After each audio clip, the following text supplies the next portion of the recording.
The scream never left Elena's throat. It froze there, trapped, as she stood in the doorway of the private study, staring at the two people she trusted most in the world. Cain, her mate, her alpha, and Mira, her own sister, wrapped together in a moment that stole the air from her lungs. The candles on the desk flickered, throwing shadows across the room, across the papers scattered on the floor, across the two faces that turned toward her at the exact same second. For a heartbeat, nobody moved, nobody breathed. Elena felt the world tilt beneath her feet, felt the floor turn to water, felt every promise Cain had ever whispered to her crumble into dust. She did not scream. She did not cry out. She simply stood there, one hand still resting on the doorframe, watching Cain's mouth open, as if to explain, watching Mira's eyes widen with something that looked almost like guilt, though guilt was a strange emotion to see on a face so composed just seconds before. Elena turned and walked away. That was all. No shouting. No accusations thrown across the room. She turned on her heel and walked down the long hallway of the Pack Manor, past the portraits of Alphas long dead, past the tall windows that let in the pale light of the moon, and she did not stop walking until she reached her own chambers and shut the door behind her. Only then did her knees give out. She slid down against the wood, pressing her palm hard against her mouth to keep the sound inside her, because if she let it out, if she let even a single sob escape, she was afraid the whole manor would hear the sound of her heart breaking. And she could not bear for anyone to see her like this, not the guards outside, not the servants down the hall, not Cain, if he came looking for her, which some distant, wounded part of her almost hoped he would, so she could ask him why, so she could ask him how long, so she could ask him if any of it had ever been real. But he did not come, not that night. Elena sat on the floor of her chambers until the candles burned low, and the moon climbed high above the manor's stone towers. She thought of the day Cain had chosen her, 3 years earlier, in front of the entire pack, his voice steady and sure, as he declared her his mate, before the elders and the moon itself. She thought of the nights he had held her, the mornings he had kissed her forehead before dawn patrols, the quiet promises made in the dark that she had believed with her whole heart. She thought of Mira too, her younger sister, always a little too clever, always a little too quiet about her own feelings, always watching Cain with eyes that lingered a moment too long. Elena had noticed it once, months ago, and had laughed it off as nothing. Sisters did not do this to each other. Mates did not do this to each other. She had believed that with the same certainty, she believed the sun would rise. She had been wrong. By the time the first light of morning touched the windows, Elena had made a decision. She would not stay to hear excuses. She would not stay to watch Cain try to explain away what her own eyes had witnessed. She would not stay to see whether her sister would smile at her across the breakfast table, as though nothing had happened. She packed only what she could carry in a single bag: a change of clothes, a small pouch of coins she had saved over the years, a worn cloak that had once belonged to her mother, one of the only things she owned that reminded her of a time before pack politics and alpha bloodlines had complicated her life. She left behind her fine dresses, the jewelry Cain had gifted her, the small wooden box where she kept his letters.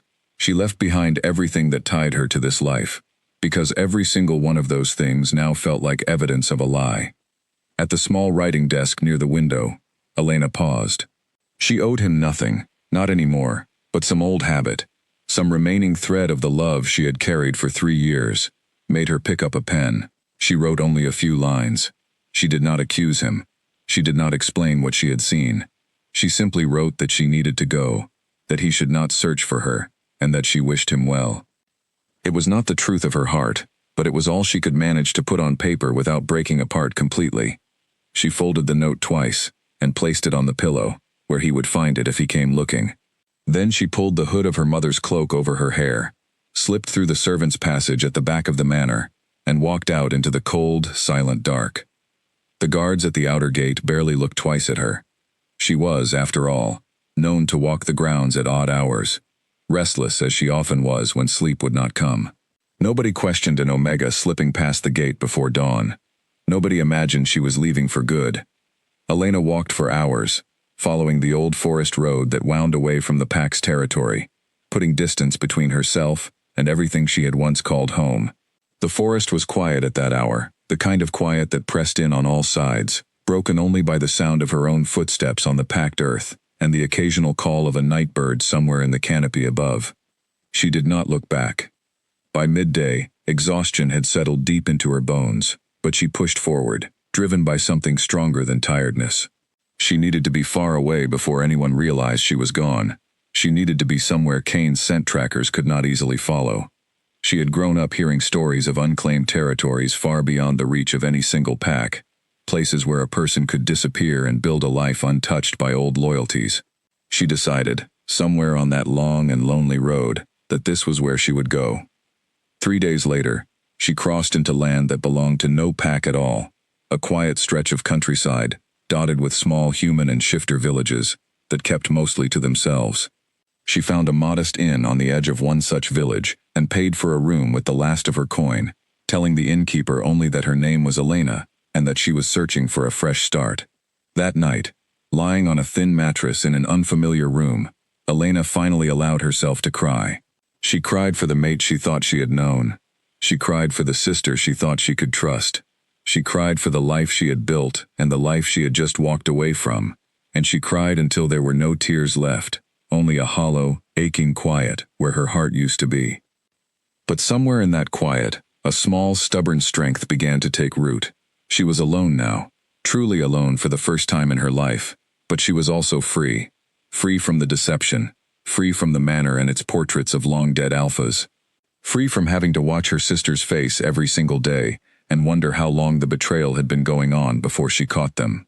She did not know, that first sleepless night in a stranger's inn, that she was carrying something far more important than grief. She did not yet know that within her body, a new life had already begun to grow, a life that would one day connect her forever to the very man she was trying so desperately to leave behind.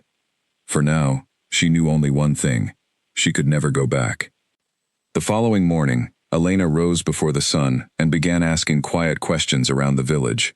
She learned there was a healer's cottage, 2 villages over, that had stood empty since its previous owner passed on the year before.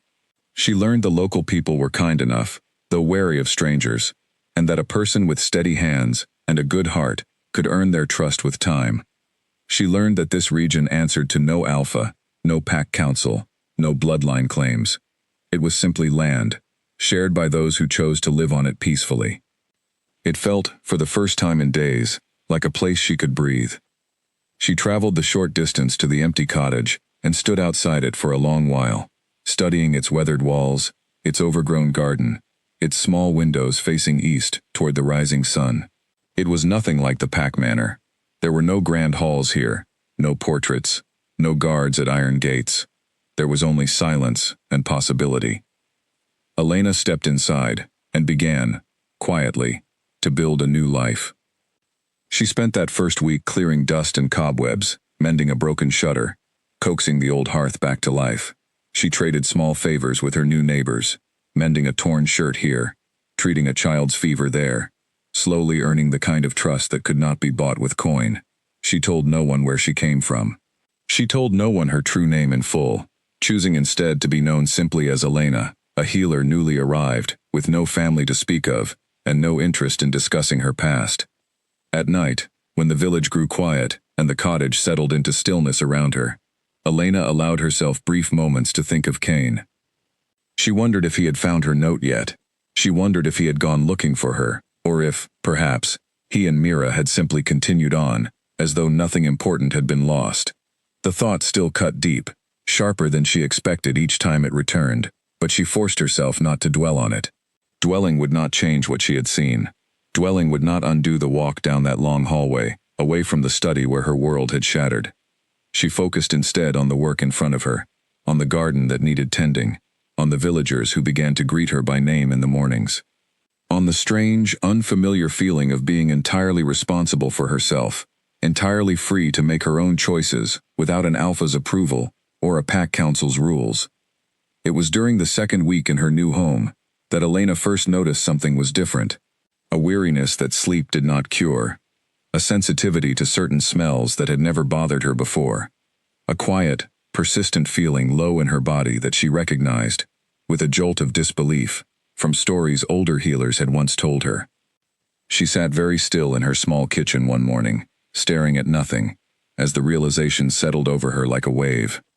She was carrying Kane's child. The thought brought a flood of emotions so tangled she could not separate one from another. Fear, first and sharpest, because she was alone in an unfamiliar place, with no family, no pack, no one to help her through what was coming. Grief, because the child growing inside her would forever tie her to a man who had broken her heart in the cruelest way she could imagine. And beneath it all, something else, something small and fierce and entirely unexpected, a flicker of protectiveness so strong it startled her. Whatever had happened between Kane and Mira, whatever betrayal had driven her from her home, this child was innocent of all of it. This child deserved a mother who would fight for them, who would build them a safe and steady life, no matter how far from the pack manor that life had to be built. Elena pressed both hands flat against her stomach and made a silent promise. She would not go back. She would not drag this child into a world of politics and betrayal and alpha bloodlines fighting for power.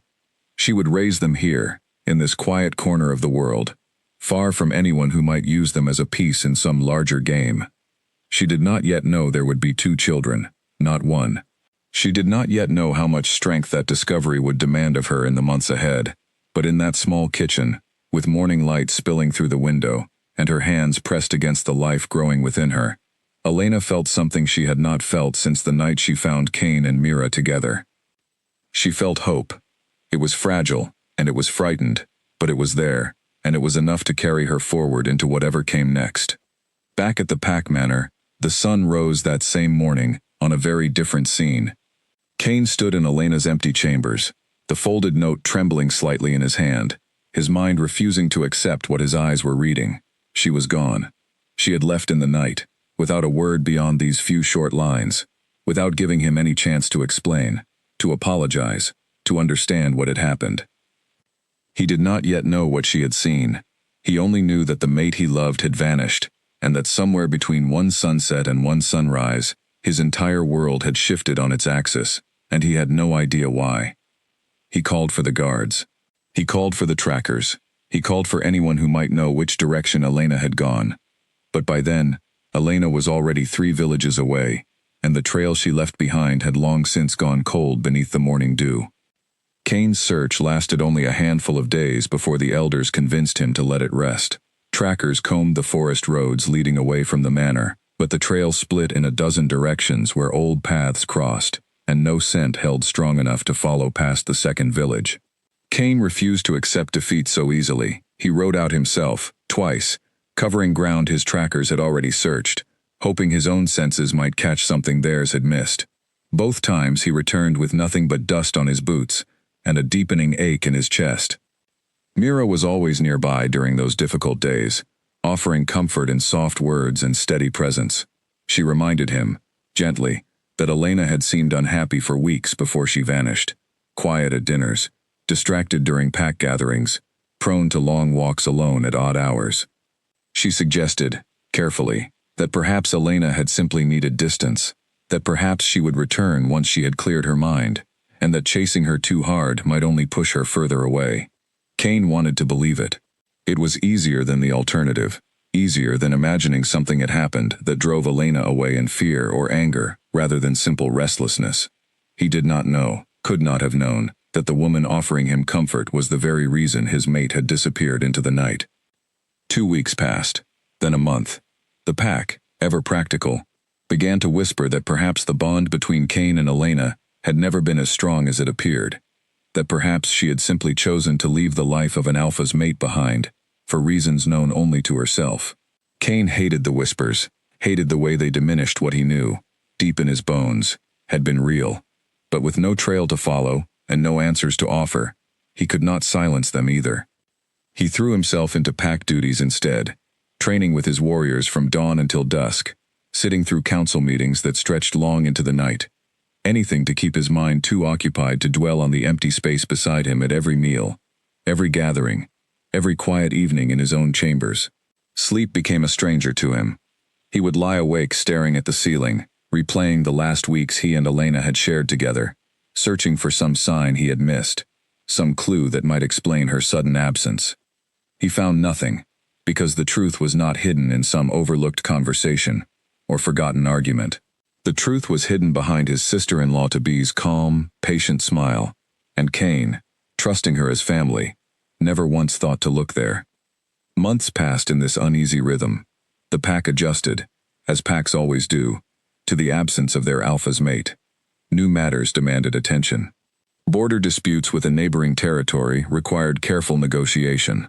A harsh winter tested the pack's stores and patience in equal measure.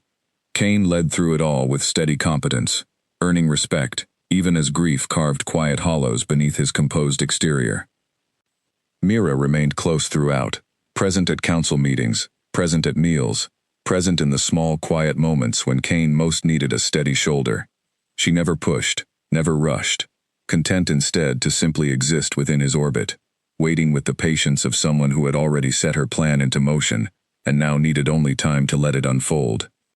It was nearly a year after Elena's disappearance that the elders first raised the delicate matter of succession. An alpha king without a mate, without heirs, left the pack's future uncertain. And uncertainty, in their world, invited challenge from rival packs, eager to test weakened leadership. Cain resisted the conversation at first, still clinging to some stubborn hope that Elena might yet return, that the bond between them had not simply evaporated into nothing. But as another year began to unfold with still no word, no trace, no sign that Elena was even alive, Cain's resistance slowly wore thin. He could not lead a pack forever haunted by uncertainty.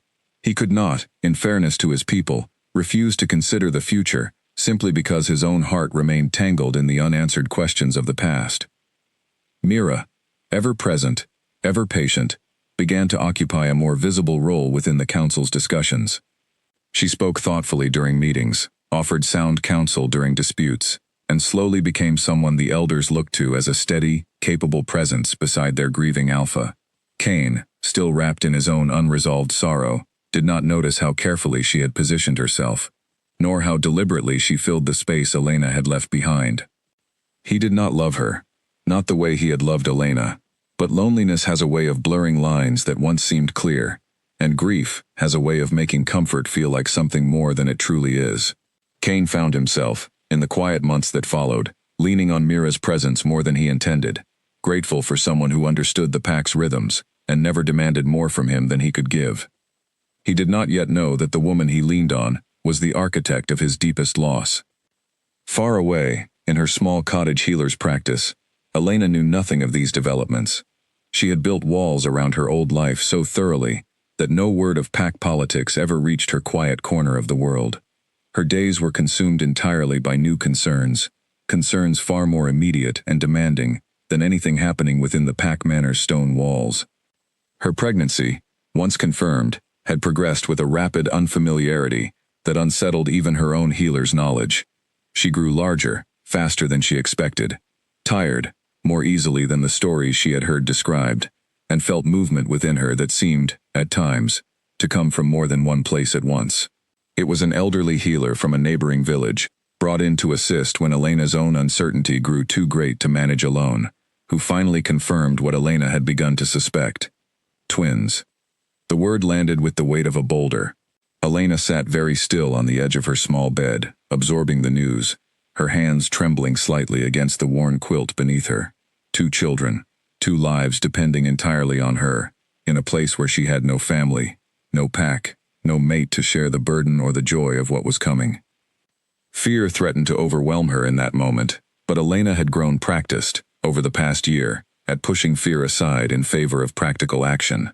She thanked the visiting healer, asked careful questions about what she should expect, and began, methodically, to prepare her small cottage for 2 children instead of 1.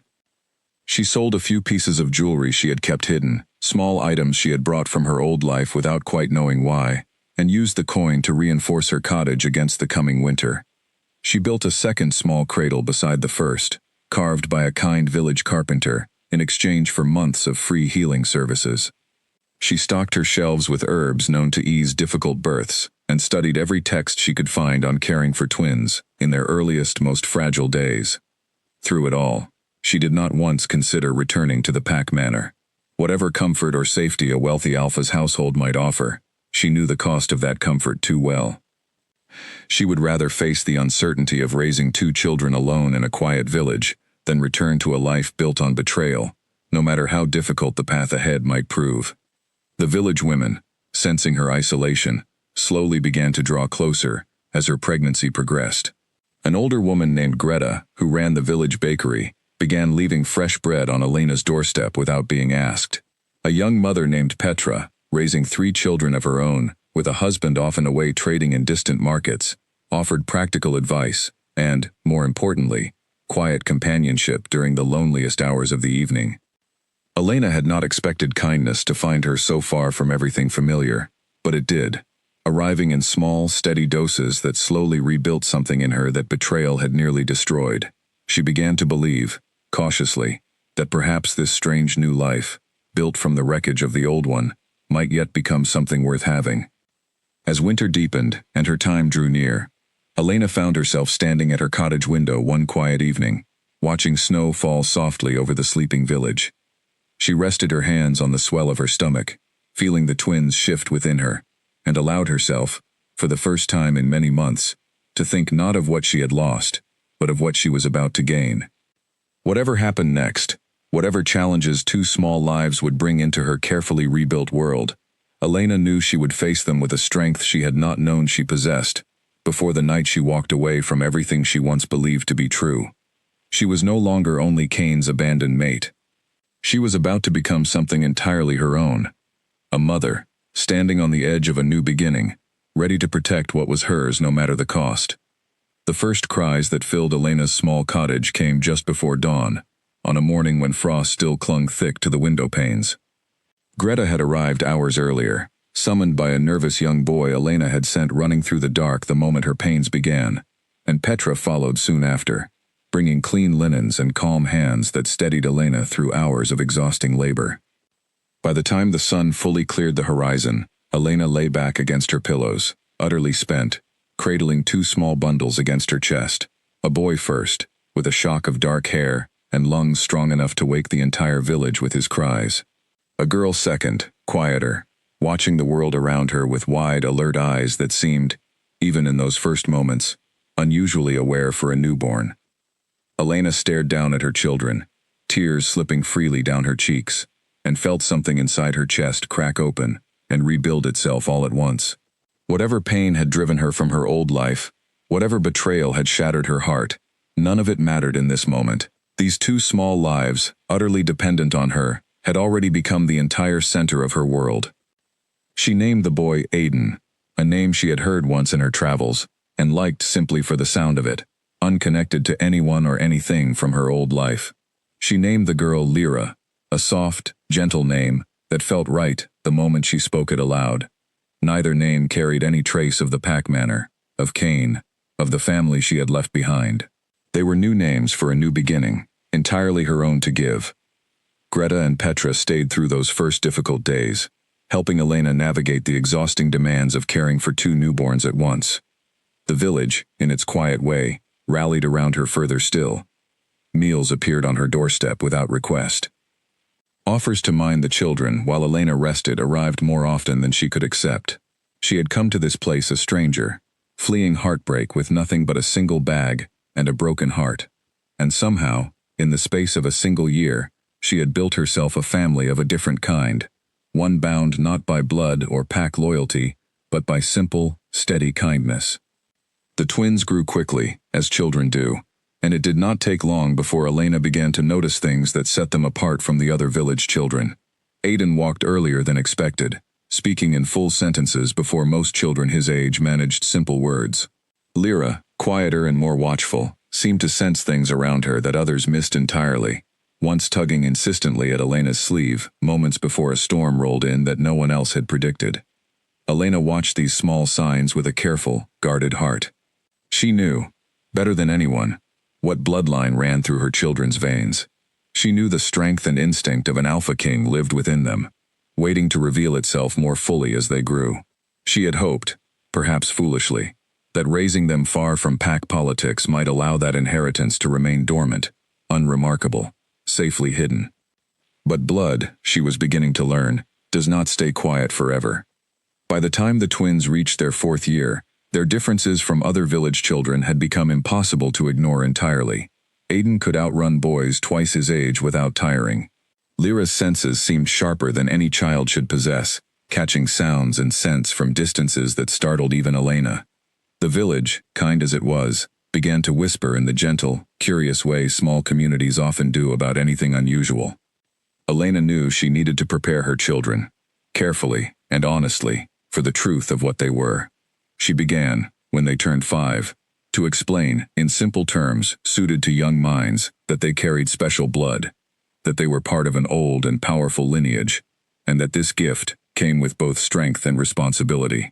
She taught them, patiently and consistently, the importance of control, of restraint, of never using their abilities to harm others or draw unwanted attention. She did not tell them, not yet, the full truth of their father's identity. She did not tell them about the pack manor, about the Alpha King who ruled it, about the betrayal that had driven her away before they were even born. Some truths, she believed, needed to wait until her children were old enough to carry the weight of them without breaking beneath it. Aiden, ever curious, asked about his father more than once as he grew older.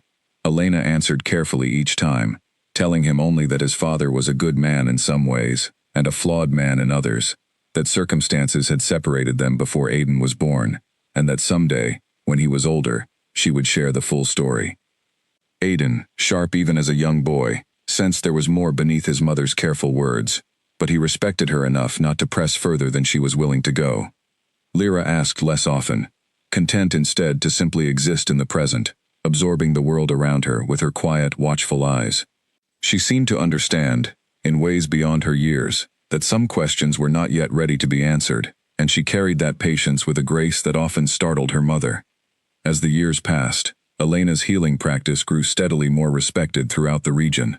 Word of her skill spread beyond the immediate village, drawing patients from neighboring towns, who sought her careful hands and gentle bedside manner. She treated everything from simple fevers to complicated injuries, building a reputation that provided her family both financial stability and a genuine sense of purpose. The twins grew up surrounded by this community of gratitude and respect, learning early the value of hard work and compassion from watching their mother's daily example. Aiden often accompanied Elena on visits to nearby farms, learning basic healing skills alongside more practical lessons about animals and land. Lyra preferred to stay closer to the cottage, absorbing knowledge from Elena's herb garden and the careful preparation of remedies that lined their shelves. Despite the peaceful rhythm of their days, Elena remained ever watchful, ever careful. She avoided any contact with traveling merchants, who might carry word back to pack territories. She steered clear of larger gatherings, where her children's unusual strength or senses might draw too much notice. She built, brick by careful brick, a fortress of ordinary life around 2 children who were anything but ordinary. It was not an easy balance to maintain. As the twins approached their 8th year, their abilities grew stronger, harder to fully conceal, even with careful training. Aiden's strength occasionally outpaced his control, resulting in broken fence posts and startled village boys during rough play. Lyra's heightened senses sometimes overwhelmed her in crowded spaces, leaving her withdrawn and exhausted after market days that other children found perfectly ordinary. Elena worked tirelessly to help them manage these challenges, drawing on old memories from her own upbringing among shifters, to teach her children the discipline and control that pack life would have instilled naturally, had they grown up within one. She was, in many ways, raising them to be prepared for a world she was actively trying to keep them from entering, a strange and difficult balance that weighed on her more heavily than she ever let her children see. Late at night, after Aiden and Lyra had finally settled into sleep, Elena often sat alone by her dwindling hearth fire, wondering what Cain's life had become in her absence. She wondered if he had found happiness with Mira, if perhaps a new family filled the halls of the pack manor now, erasing any lingering trace of the mate who had once shared his life. The thought brought a complicated tangle of emotions each time it surfaced, grief and anger, and something that refused to fully disappear no matter how many years passed. She never allowed herself to dwell on these thoughts for long. Her children needed her fully present, fully focused on the life they were building together, not lost in memories of a past that no longer served any of them. She would tuck away these quiet moments of reflection each night, return to her bed, and rise the next morning, ready to face whatever new challenges her remarkable children presented. By the time the twins turned 9, Elena had built something remarkable from the ashes of her old life. A respected healing practice. A small but steady circle of trusted friends, 2 children growing into capable, kind, and quietly extraordinary young people. It was not the life she had once imagined for herself, standing beside an alpha king in a grand manor hall, but it was a life entirely her own, built through her own strength and determination. She believed, with growing confidence, that she had successfully left her old world behind for good. She believed the Pack Manor, and everyone within it, had become nothing more than a distant, painful memory, unlikely ever to intersect with the quiet life she had built for her children. She had no way of knowing that a shifting political tension between neighboring territories was already setting events into motion that would soon bring her carefully hidden world crashing directly into the path of the very man she had spent 9 years trying to forget. Kane stood at the head of the long council table, arms crossed, listening as his senior advisor, a weathered veteran named Garrick, outlined the growing tension along the eastern border. A rival pack under a newly crowned alpha had begun pushing into disputed territory, testing boundaries that had held steady for over a decade. Kane, now firmly established as Alpha King after his father's passing, had spent the last several years building his pack into one of the strongest in the region, but strength alone could not prevent every conflict from escalating. Mira sat near the far end of the table, as she often did during council meetings, offering measured input when asked, and remaining quiet otherwise. In the years since Elena's disappearance, she had become a fixture within the pack's leadership structure, respected by the elders, and trusted, to whatever degree Kane trusted anyone fully anymore, as a steady presence within his inner circle. They had never formally bonded as mates. Kane had resisted that particular step for years, some stubborn part of him still unwilling to fully close the door on Elena's memory, even as hope of her return grew fainter with each passing season. Mira never pushed the matter openly, content instead to maintain her position through patience and careful positioning, rather than direct pursuit. It was a strategy that had served her well for nearly a decade. The dispute centers on the southern grazing lands, Garrick continued, spreading a worn map across the table. Neither side shows signs of backing down. If we don't negotiate a resolution soon, this could escalate beyond simple border disputes. Kane studied the map carefully, tracing the disputed boundary with one finger. Where exactly does this territory sit? Here, Garrick said, pointing to a stretch of land unfamiliar to Kane, far beyond the usual boundaries his pack typically monitored. It borders several small, unaffiliated villages. Neutral territory, technically, though both packs claim historical grazing rights. Something about the region's description tugged faintly at Kane's memory, though he could not place exactly why. He dismissed the feeling as simple unfamiliarity with unmapped territory and focused instead on the practical matter at hand. We'll send a delegation to negotiate directly, Kane decided after several minutes of discussion. Better to resolve this through diplomacy before it becomes something worse. I'll lead it myself. Garrick raised an eyebrow, clearly surprised. You intend to travel there personally? That's several days' journey through territory we don't fully control. Then it's exactly the kind of situation that requires my presence, Kane replied firmly. A delegation without the Alpha King himself sends the wrong message. I want this resolved cleanly, without further escalation. The council debated logistics for another hour, before finally settling on a plan. Kane would travel with a small, trusted group of warriors, along with Garrick and 2 other senior advisors, to meet with representatives from the neighboring pack and establish clear, lasting boundaries for the disputed territory. Mira offered to accompany the delegation as well, citing her diplomatic experience from previous negotiations. But Kane, for reasons he could not fully articulate even to himself, declined her offer. I need you here, he told her simply, managing pack affairs while I'm away. I trust you to handle things in my absence. Mira accepted the decision gracefully, though something flickered briefly behind her eyes that Kane, focused on the logistics ahead, failed to notice entirely. The journey east took nearly a week, winding through unfamiliar forest roads and small settlements that grew increasingly modest the further they traveled from pack territory. Kane found himself, more than once during the long days of travel, studying the quiet countryside with a curiosity he could not fully explain. There was something peaceful about these unclaimed lands, something that stood in stark contrast to the constant political maneuvering that defined life within packed territories.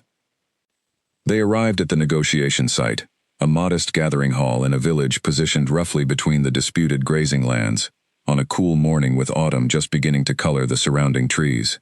Representatives from the rival pack arrived shortly after, and negotiations began in earnest, both sides presenting historical claims and proposed compromises with the careful formality such matters demanded. The talks proved more complicated than anticipated, stretching across several days as both delegations worked through detailed boundary proposals and grazing rights agreements. Cain found himself grateful for the delay, in a strange way he did not fully examine, as it gave him more time to observe this quiet region he had never before had reason to visit. During a break in negotiations on the third day, Cain took a solitary walk through the village, partly to clear his mind, and partly out of simple curiosity, about a place so different from anything within his own territory. Village bustled with modest, peaceful activity. Shopkeepers calling friendly greetings, children running between market stalls, an overall rhythm of life that felt refreshingly untouched by the pack politics that consumed so much of his daily existence. It was near the village's small central square that Cain first noticed them. Two children, a boy and a girl who appeared close in age, moved through the market with a confidence and grace that immediately caught his attention. The boy carried himself with a natural authority unusual for someone so young, directing playful instructions to a group of other children with an ease that suggested natural leadership. The girl walked slightly apart, her eyes moving carefully across the surrounding crowd, with an alertness that seemed far too mature for a child her age.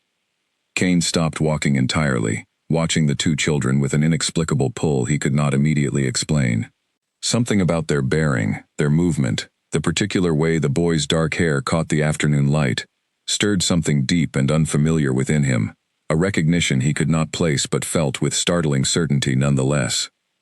He told himself it was simply curiosity, an alpha's natural awareness of strength and potential in the young ones around him, but the feeling persisted, growing stronger the longer he watched, until he found himself unconsciously moving closer to get a better look at the two remarkable children playing in the market square.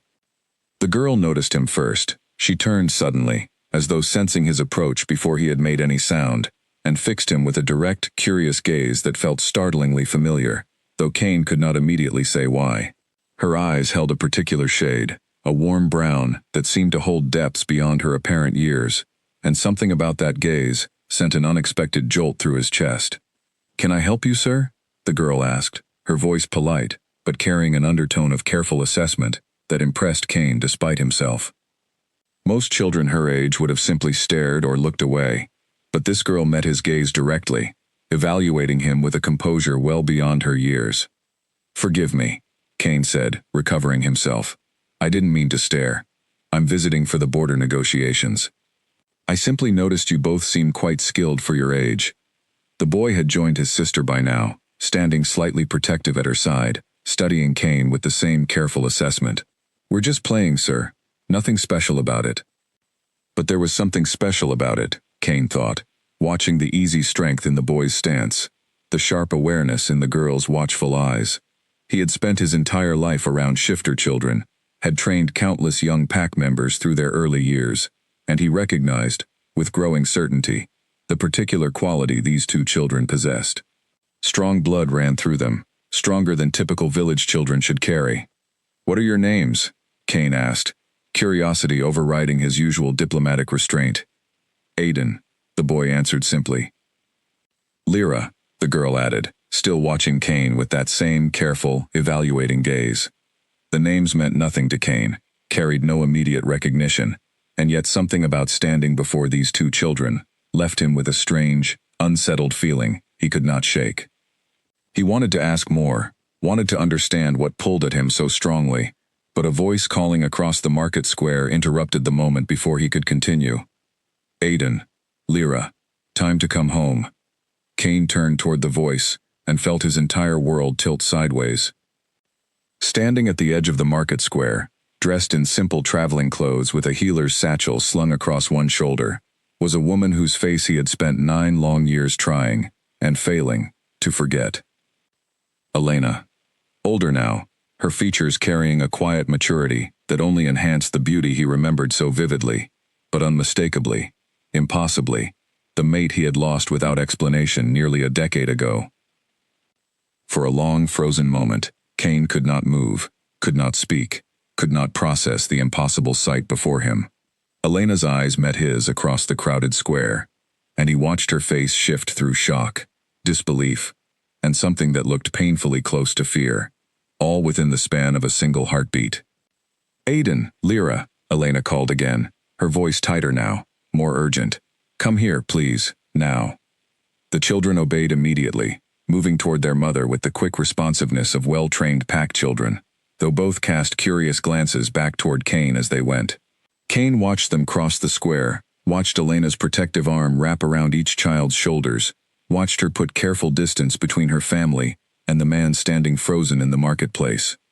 And as he watched, a terrible, impossible calculation began forming in his mind. The children's ages, the timing of Elena's disappearance, the unmistakable strength and bearing that had first caught his attention across the crowded square. Kane's heart pounded as understanding began to dawn, slow and devastating, over everything he thought he knew about the years since Elena vanished from his life. Elena's hands trembled as she guided Aiden and Lyra away from the market square, forcing her steps to remain steady despite the storm raging inside her chest. 9 years. 9 years of careful hiding, of quiet vigilance, of building walls thick enough to keep her old life from ever touching her new one, and in a single unexpected moment, all of it threatened to collapse. She had known, somewhere in the back of her mind, that this day might come eventually. The world was smaller than she sometimes let herself believe, and pack politics had a way of reaching even the most remote corners of unclaimed territory. But knowing something was possible and standing face to face with it were entirely different experiences, and Elena found herself struggling to process the reality of Kane's presence in her quiet village square. "Mother, who was that man?" Aiden asked as they hurried down the narrow street leading toward their cottage, his sharp eyes catching the tension radiating from his mother, despite her attempts to appear calm.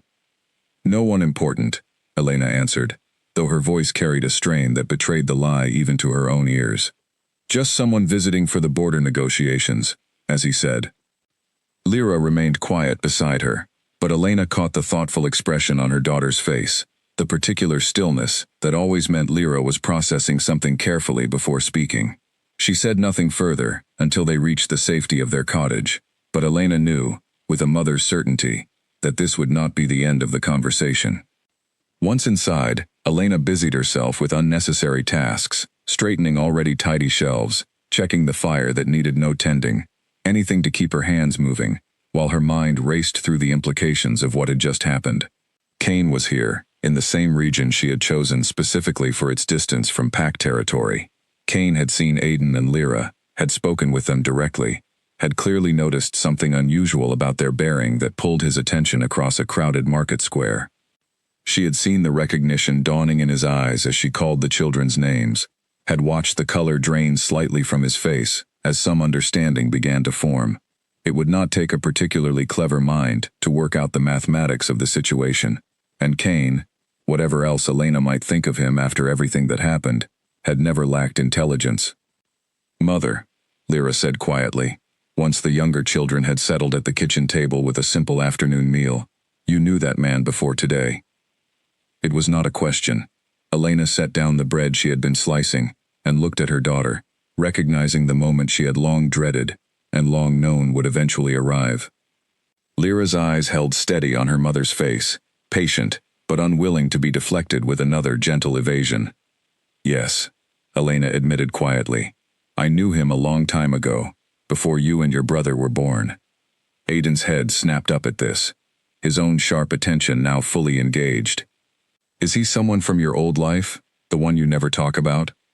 Elena took a slow breath, feeling the careful boundaries she had maintained for 9 years, beginning to shift beneath the weight of her children's growing awareness, and their right to understand more about where they came from.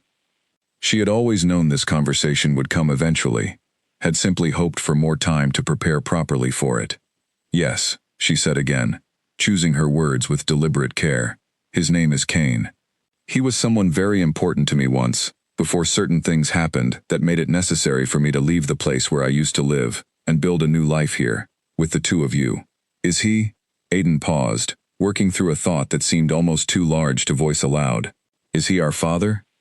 The question hung in the quiet kitchen air, and Elena felt the full weight of 9 years of careful silence pressing down around her. She had always planned to tell them eventually, had always known the truth would need to be shared once they were old enough to understand it properly.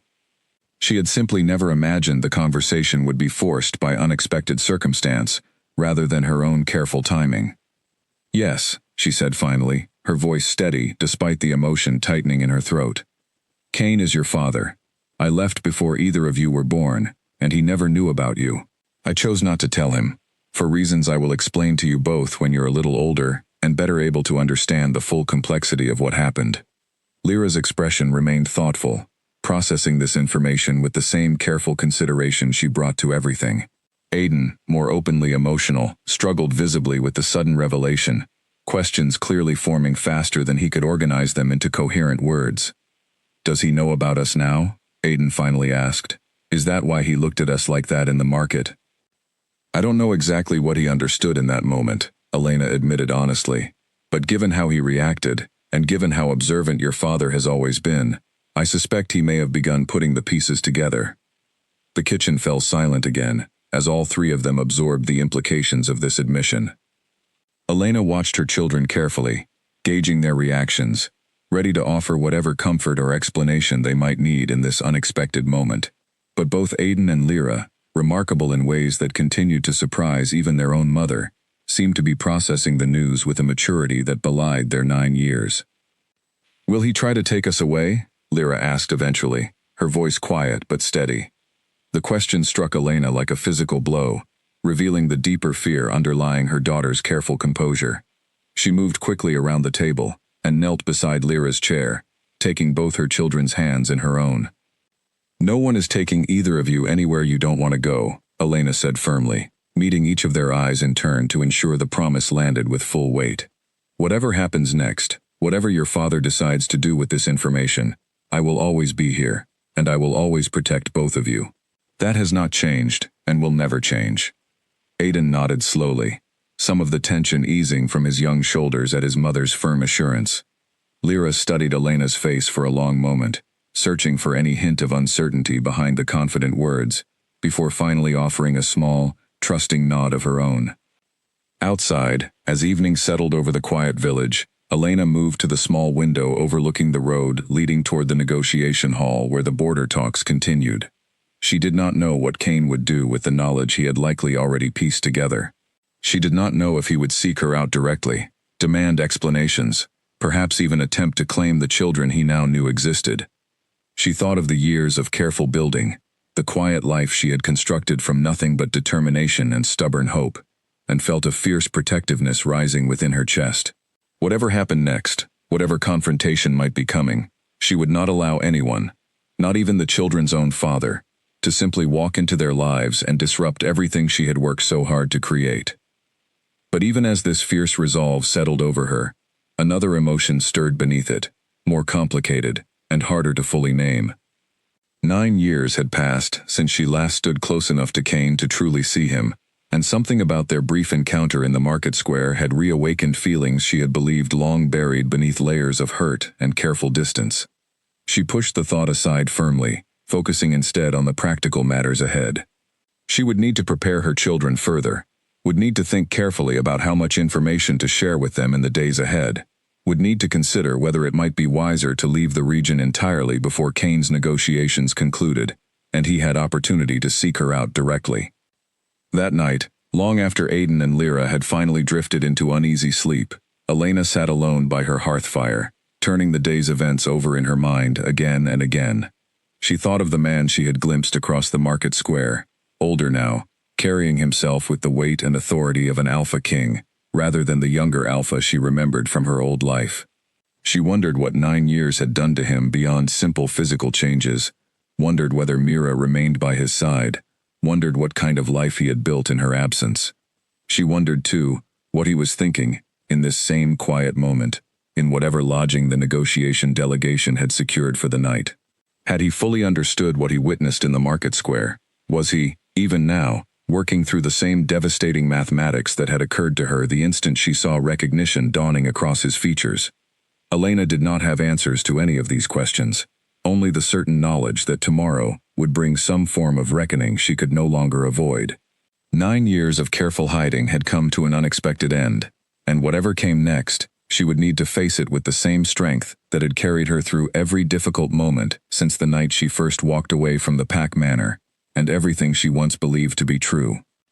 She banked the fire low, checked once more on her sleeping children, and finally retreated to her own bed, though sleep remained elusive for many long hours, as her mind continued turning through the uncertain future now unfolding before her.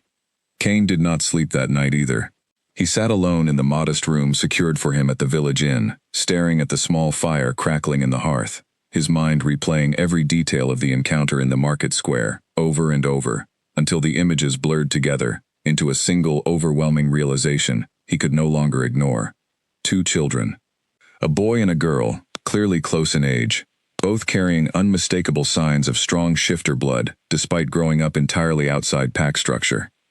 Their ages, calculated carefully against the timeline of Elena's disappearance, aligned perfectly with a truth so significant it left Kane's chest tight, with a complicated tangle of emotions he struggled to fully process.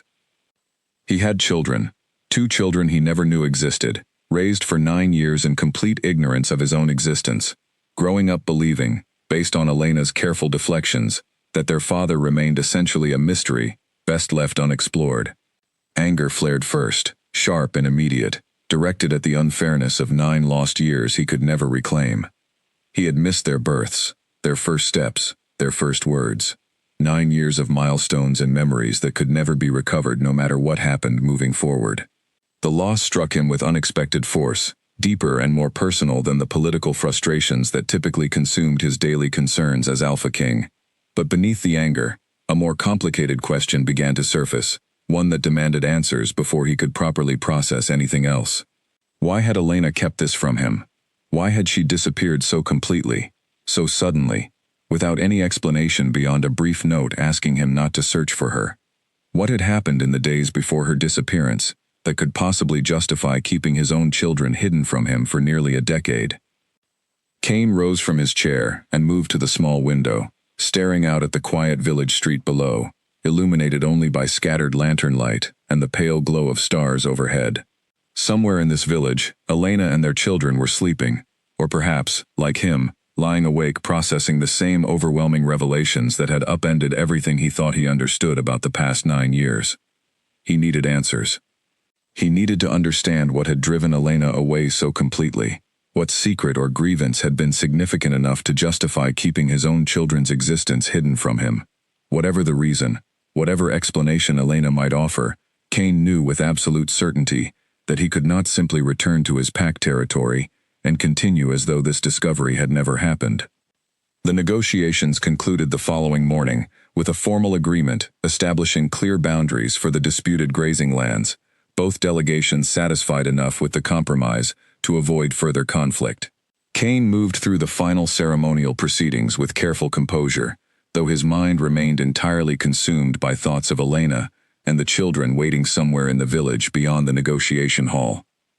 As soon as the formal proceedings concluded, Kane requested a private meeting with the local village council, citing a personal matter he needed to address before departing the region.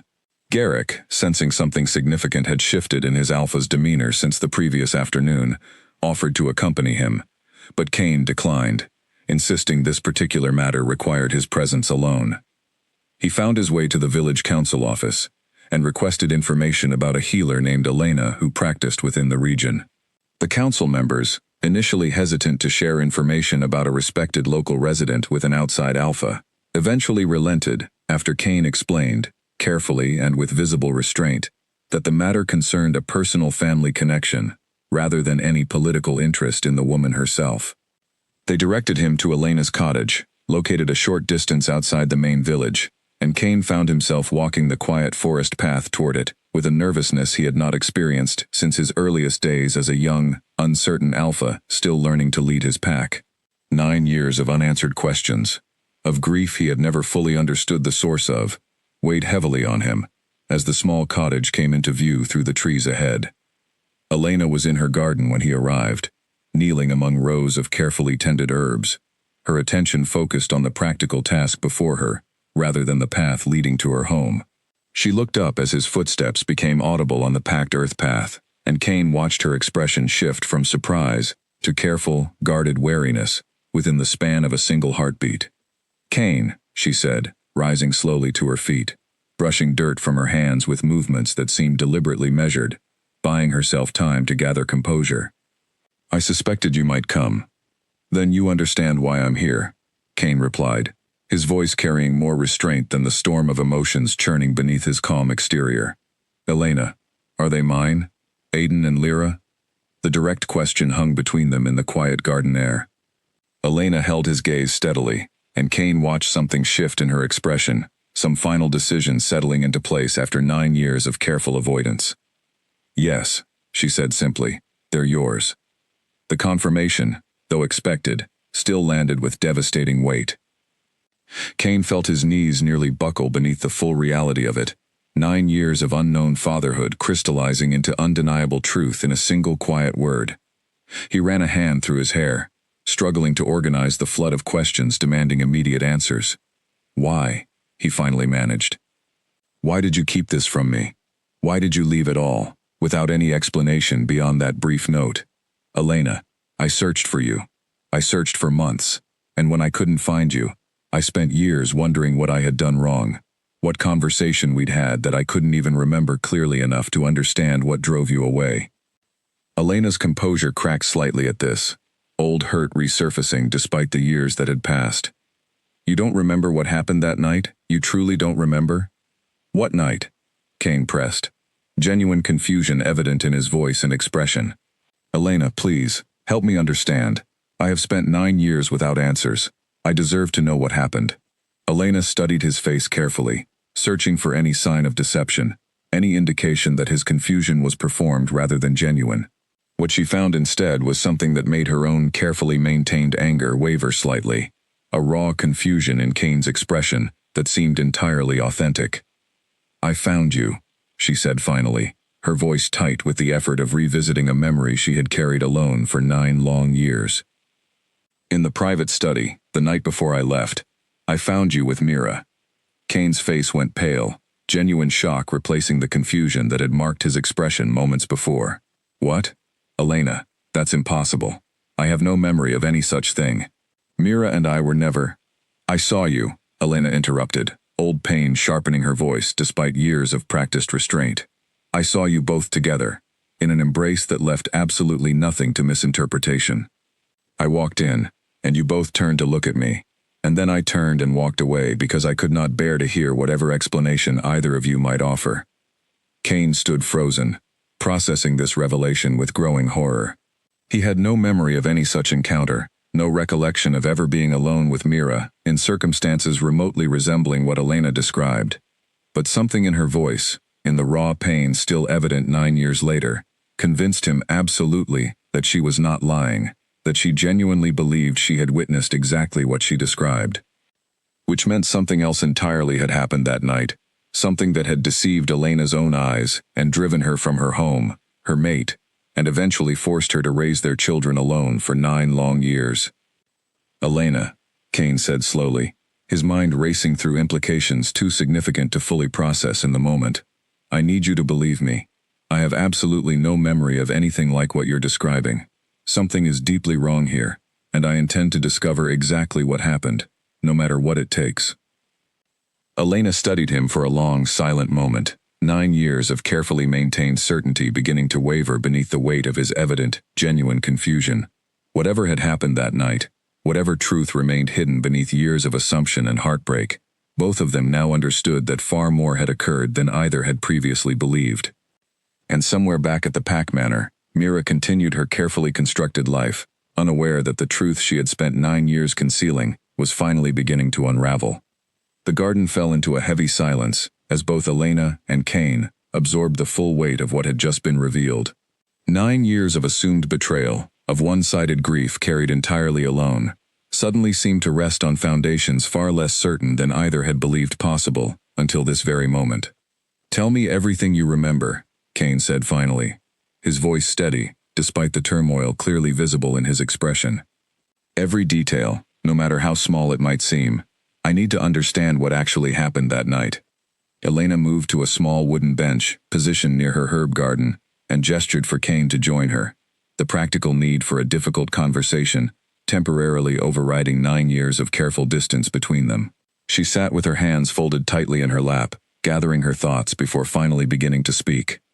It was late evening, she said slowly, drawing the memory forward with obvious reluctance. I had been looking for you regarding a matter with the Eastern Patrol schedules. I knew you often worked late in the private study, so I went there directly, rather than sending word through the usual channels. Kane nodded, encouraging her to continue, his own mind working carefully through the timeline she described. When I opened the door, Elena continued, I saw you and Mira together, in an embrace that left no room for innocent explanation. You both turned toward me at the same moment. I remember your face, Kane. I remember it clearly, even now, 9 years later. You looked exactly like a man caught in the act of betrayal. But I have no memory of this at all, Kane said, frustration evident beneath his careful restraint. Elena, I would remember something like that. I would remember any moment alone with Mira that could be so easily misconstrued. My memory of that entire period feels intact in every other respect, yet this single significant event simply isn't there. Something in his insistence, in the genuine bewilderment coloring every word, finally began to crack through Elena's long-held certainty. She had spent 9 years building her entire understanding of that night around what she believed she had witnessed with her own eyes. But eyes, she now realized with growing unease, could sometimes be deceived by means she had never previously considered. There are old methods, Elena said slowly, her healer's knowledge stirring old memories of texts and practices she had studied years before her own encounter with betrayal. Certain herbs and practices that can create false memories, or erase true ones entirely, when properly administered. I always assumed such things existed mostly in old stories, exaggerated tales passed down through generations of healers. But if what you're telling me is true, if you genuinely have no memory of that night, then someone deliberately manipulated the situation, Kane finished, understanding dawning with cold, furious clarity. Someone created a scene designed specifically to convince you of a betrayal that never actually happened, then likely used similar methods to erase my own memory of whatever actually occurred. Both of them arrived at the same conclusion, in the same terrible moment, the pieces of a 9-year-old mystery finally beginning to align into a coherent, devastating picture. Mira, Elena said quietly, the name carrying 9 years of misplaced grief and betrayal, now redirected toward its rightful target. Kane's jaw tightened, anger building steadily beneath his controlled exterior. She's remained close to me throughout these years. Managing pack affairs during your absence, building trust with the elders. If she orchestrated this deliberately, if she manipulated an entire scene to drive you away and position herself closer to me. He trailed off, the full magnitude of 9 years of calculated deception settling over him with devastating clarity. Every quiet moment of comfort Mira had offered during his grief, every careful piece of counsel she had provided during difficult pack decisions, every subtle way she had positioned herself within his life since Elena's disappearance, all of it now appeared in an entirely different light. I need to return home immediately, Kane said, rising from the bench with sudden urgency. I need to investigate this properly, gather evidence, understand exactly what happened, and how deeply this deception runs. Elena, I know this is asking a great deal, but I need time to sort through this, before I can properly address the situation with you, and with our children. Elena nodded slowly, understanding the necessity even as complicated emotions continued churning within her. 9 years of carefully constructed certainty had just been fundamentally challenged, and she needed time of her own to process what this revelation meant for everything she had believed about the past decade of her life. I'm not going anywhere, she said finally. This is my home now, and Aiden and Lyra have built their entire lives here. Whatever you discover, whatever truth emerges from this investigation, you know where to find us. Kane studied her for a long moment, 9 years of separation and misunderstanding stretching between them, even as new understanding began building a fragile bridge across that distance. I will return, he said firmly. Once I understand the full truth, once I've addressed whatever deception has been perpetrated against both of us, I will return.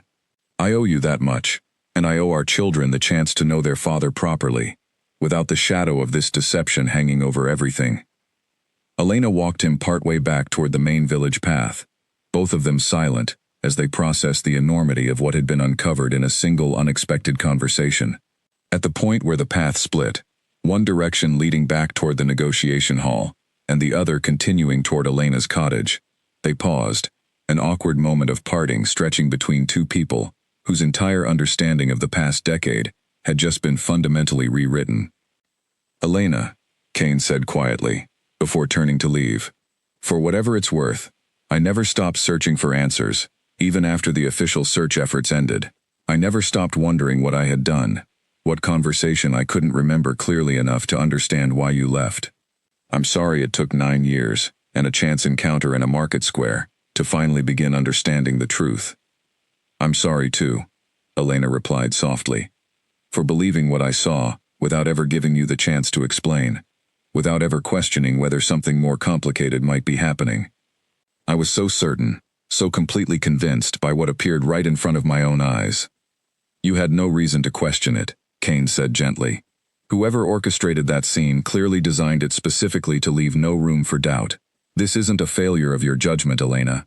This is the result of deliberate, calculated deception by someone we both trusted.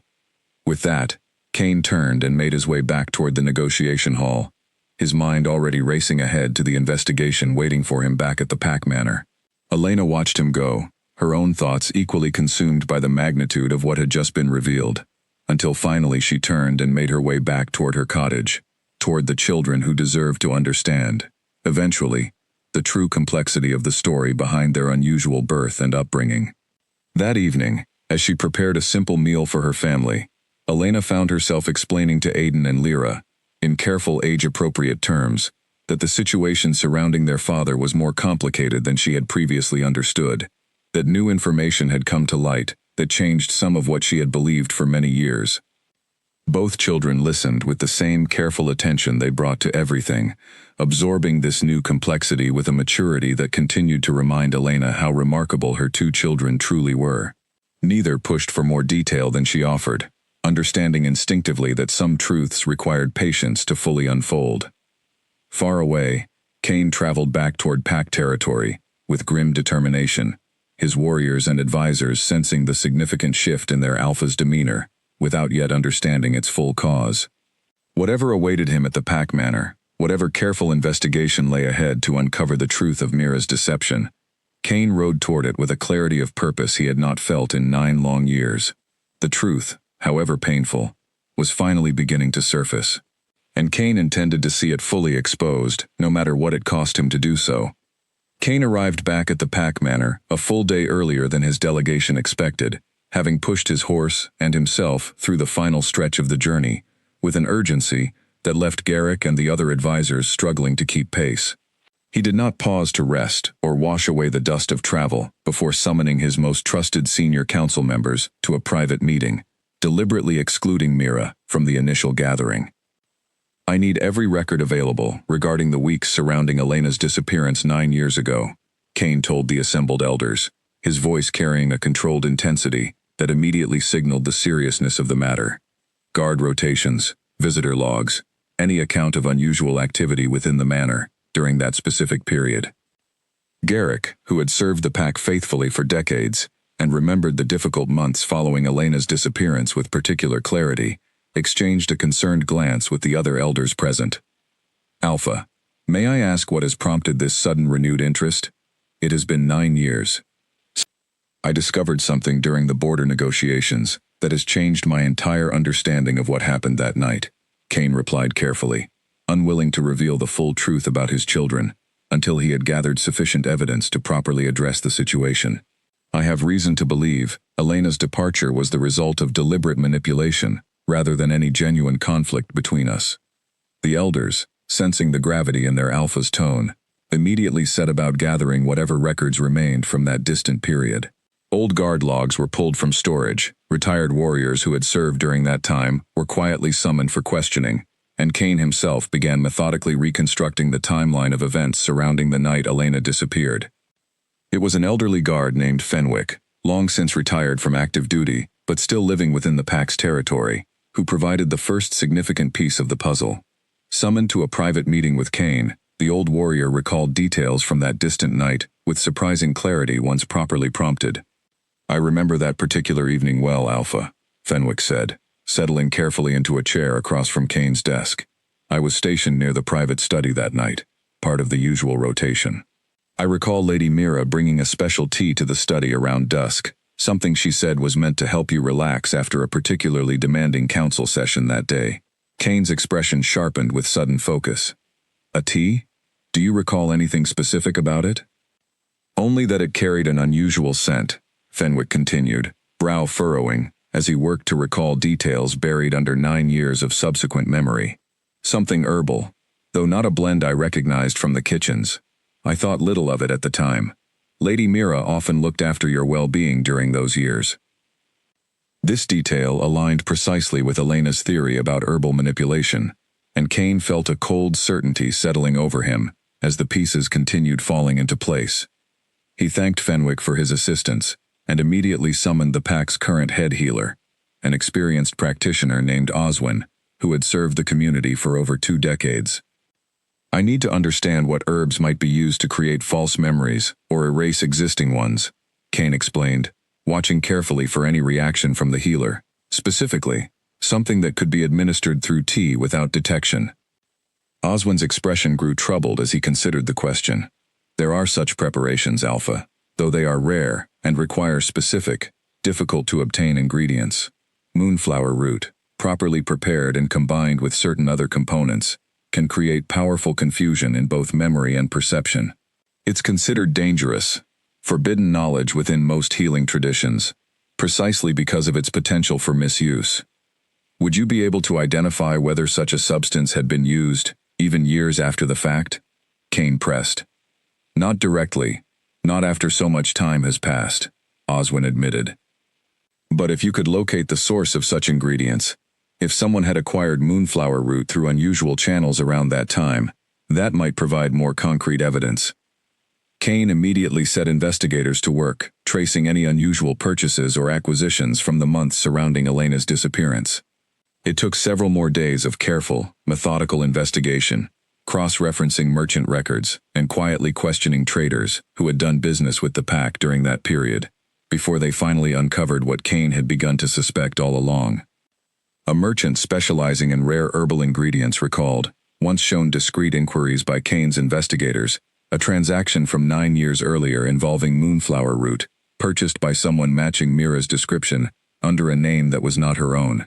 The merchant, having kept detailed records throughout his decades of business, was able to produce documentation, confirming both the purchase and an approximate timeline that aligned perfectly with the weeks before Elena's disappearance.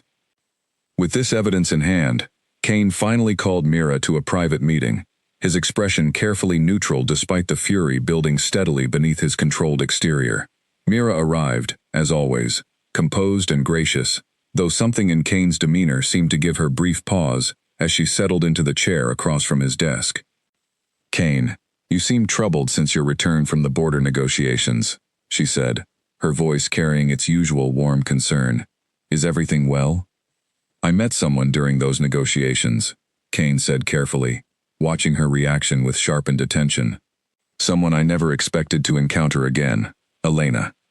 Mira's composure flickered, just barely, a brief tightening around her eyes that most observers might have missed entirely. But Kane, now watching for exactly this kind of tell, caught it clearly. "Elena," Mira repeated, her voice carefully controlled. "That's unexpected. Is she well?" "She's well," Kane confirmed, his gaze never leaving Mira's face. "She's built quite a remarkable life for herself, actually.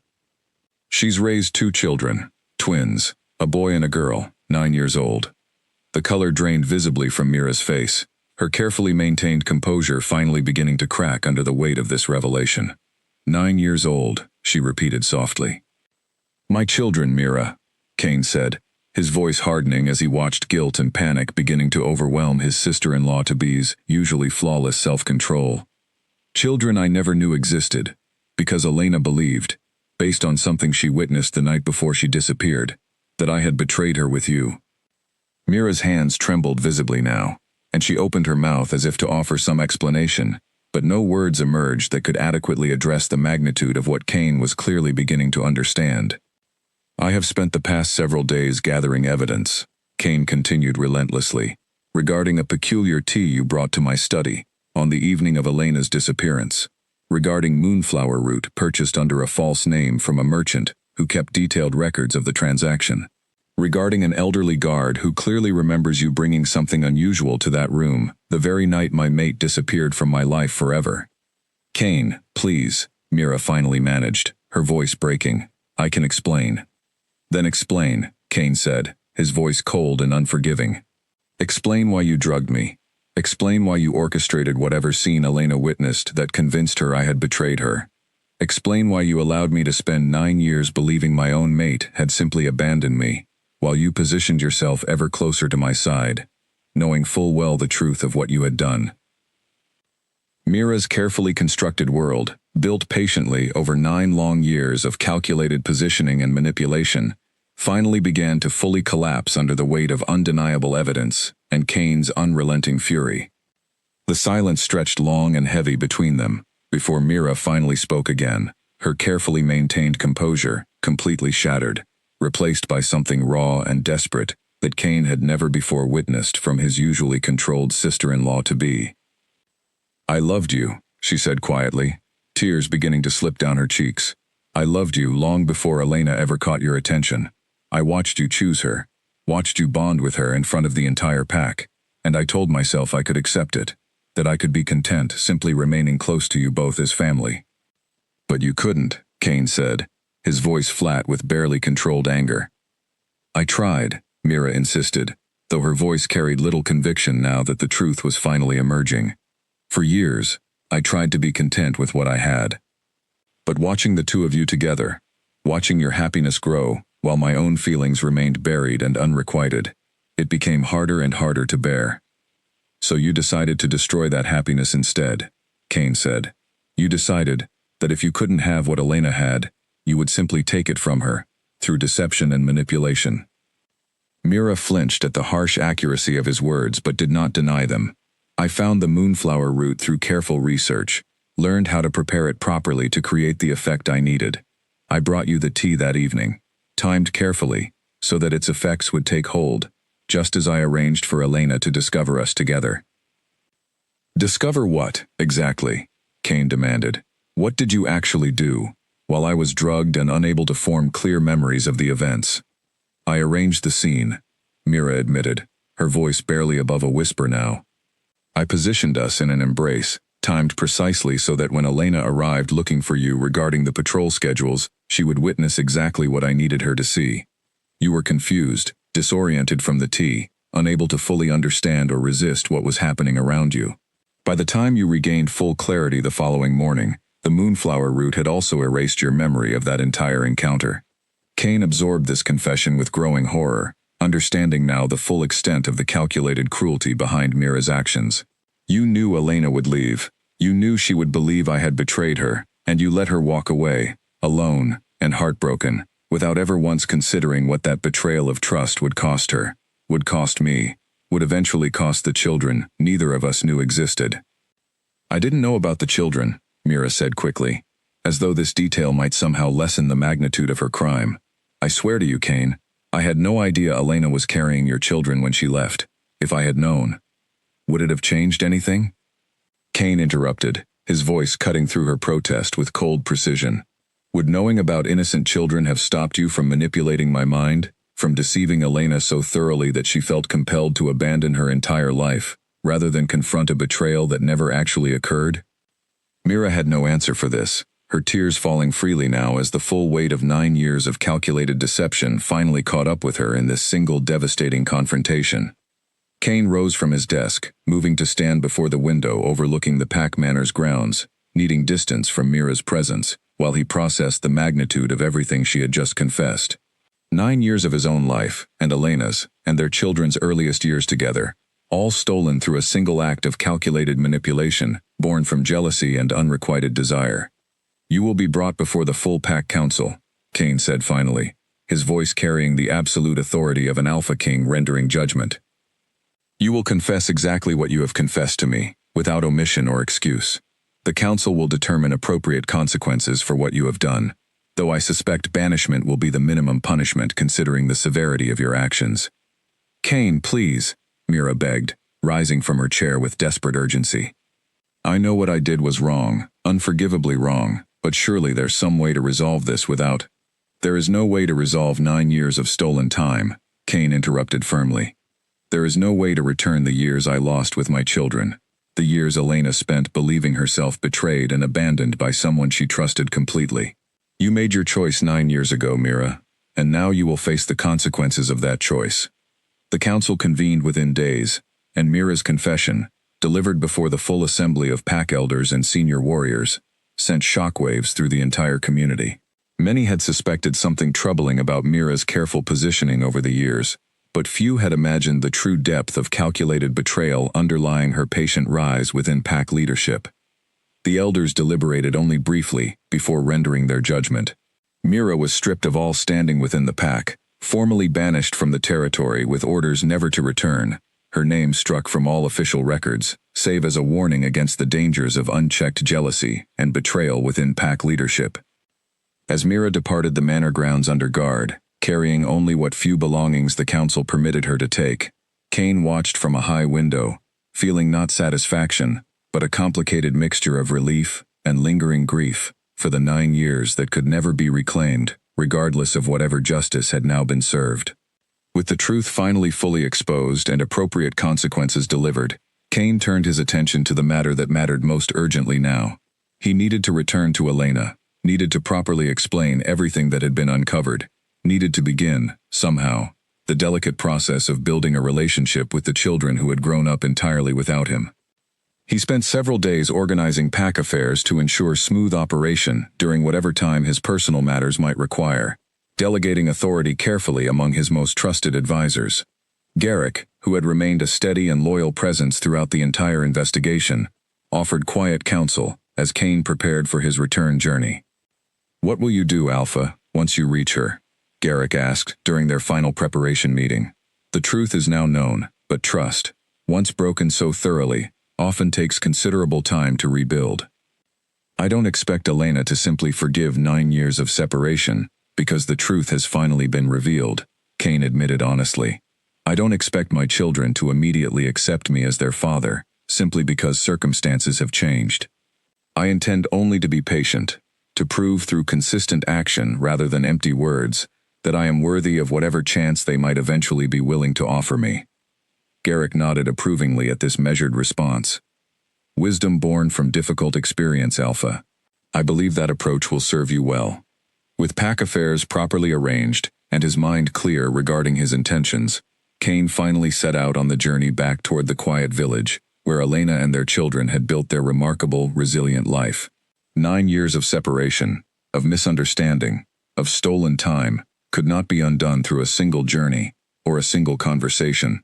But Cain rode forward with steady determination to begin, however slowly and carefully necessary, the process of finally becoming the father his children deserved, and the partner Elena's trust might someday allow him to be again.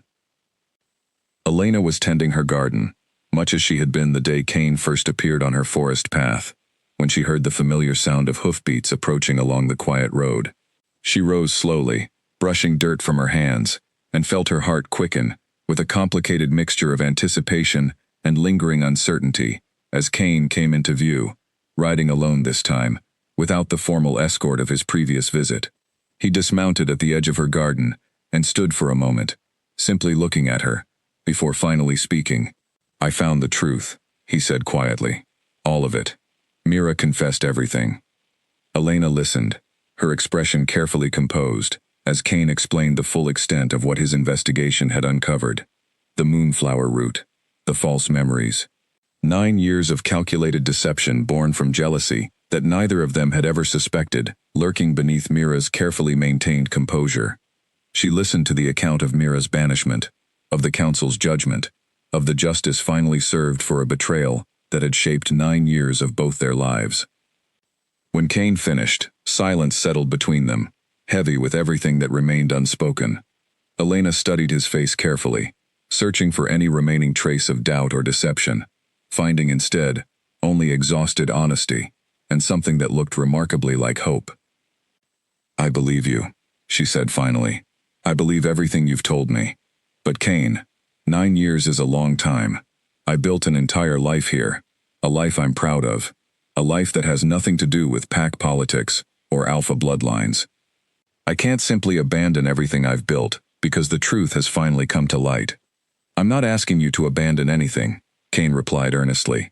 "I'm not here to demand that you return to the pack manor, or that our children suddenly take on responsibilities they never asked for. I'm here because I want the chance to know them, to be part of their lives, in whatever way you're willing to allow, and because I hope, in time, we might find our way back to something resembling the trust we once shared."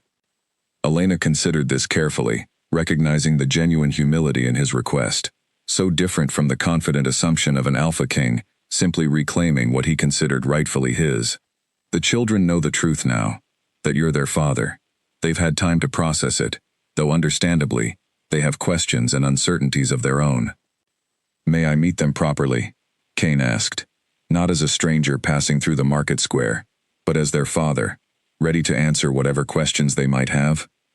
Elena nodded slowly, and led him toward the cottage, where Aiden and Lyra were finishing their afternoon studies at the small kitchen table. Both children looked up as their mother entered with Cain following behind her, and Elena watched carefully, as recognition and curiosity mingled across her children's expressive faces. "Aiden, Lyra," Elena said gently, "this is Cain, your father. He's come to properly meet you both, if you're willing." Aiden studied Cain with careful assessment, much as he had during their brief market square encounter, while Lyra's watchful eyes seemed to search Cain's face for something specific, some confirmation of the truth she had already begun to sense on her own.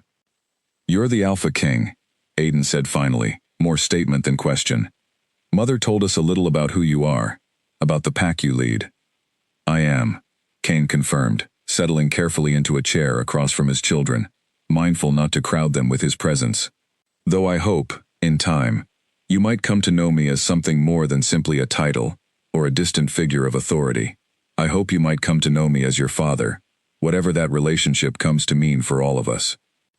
The conversation that followed stretched across the remainder of the afternoon, careful and tentative at first, gradually growing more comfortable, as Aiden's natural curiosity and Lyra's thoughtful questions drew Cain into genuine conversation with the children he had only just learned existed. He answered their questions honestly, about pack life, about the mistakes of the past, about his hopes for whatever relationship might develop between them moving forward. Elena watched from a careful distance, allowing this first meeting to unfold naturally, without her constant intervention, though she remained close enough to step in, should either child grow overwhelmed by the emotional weight of the encounter. What she witnessed instead was cautious curiosity, gradually warming into something that might, with time and patience, grow into genuine connection. As evening approached, Cain rose reluctantly to depart, mindful not to overstay this first careful visit. "I don't expect everything to change overnight," he said to Elena as she walked him back toward his waiting horse. "I understand trust takes time to rebuild, especially after everything that's happened. But I would like to return, regularly if you'll permit it, to continue building whatever relationship our children are willing to offer me." "I think that would be good for them," Elena said thoughtfully. "They deserve to know their father, especially now that the truth behind your absence has finally been revealed." "And you?" Cain asked carefully. "What do you deserve, Elena, after everything you've endured these past 9 years?" Elena considered the question seriously before answering. "I deserve honesty, patience, the chance to rebuild trust slowly, without pressure or expectation, beyond what feels genuine and earned. I'm not the same woman who left the pack manor 9 years ago, Cain. I've built strength and independence I never knew I possessed. Whatever happens between us moving forward, it needs to honor the woman I've become, not simply return to what we once had, before everything fell apart." "I understand," Cain said, and something in his steady, sincere expression convinced Elena he truly meant it. I'm willing to earn whatever trust you're willing to extend, at whatever pace feels right to you. I've learned, through 9 painful years of unanswered questions, not to take anything for granted, especially not the people who matter most.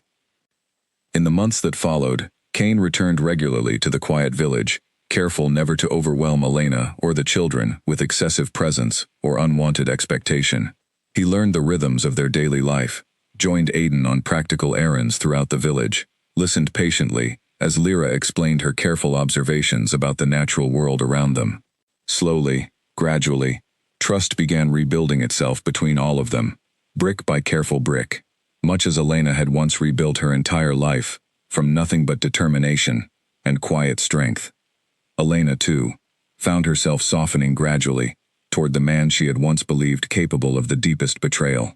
Watching Cain's patient dedication to their children, his genuine remorse for years lost through no fault of his own, his consistent honesty throughout every difficult conversation, slowly rebuilt something she had believed permanently destroyed 9 years earlier. She did not rush toward reconciliation, did not allow old feelings to override the hard-won wisdom 9 years of independence had taught her, but she allowed herself, cautiously and deliberately, to imagine a future where trust might fully return, where the family fractured so cruelly by Mira's jealous deception might yet find its way toward genuine healing. A year after that first fateful reunion in the village market square, Elena stood once again in her garden, watching Aiden and Lyra, now 10 years old, laughing together with their father, as he taught them a simple training exercise beneath the afternoon sun. The scene before her bore little resemblance to the grand halls and political complexity of the Pack Manor she had once fled in heartbreak and fear. Instead, it held something far more valuable: honesty, rebuilt patiently over months of consistent effort. Trust, growing slowly but genuinely between people who had once believed themselves permanently divided by betrayal. And most importantly, a family finding its way toward wholeness, not through the erasure of difficult history, but through the courage to face that history honestly and build something stronger in its place. Elena smiled softly as she watched her children's laughter carry across the quiet garden, and felt, for the first time in many years, a genuine sense of peace settling over her heart. Whatever the future held, whatever shape their unconventional family might eventually take, she knew now, with hard-won certainty, that it would be built on truth rather than deception, on patient understanding rather than assumed betrayal. The Alpha King had found his heirs, and in finding them, had found his way back to a family worth every difficult step of the journey required to rebuild it.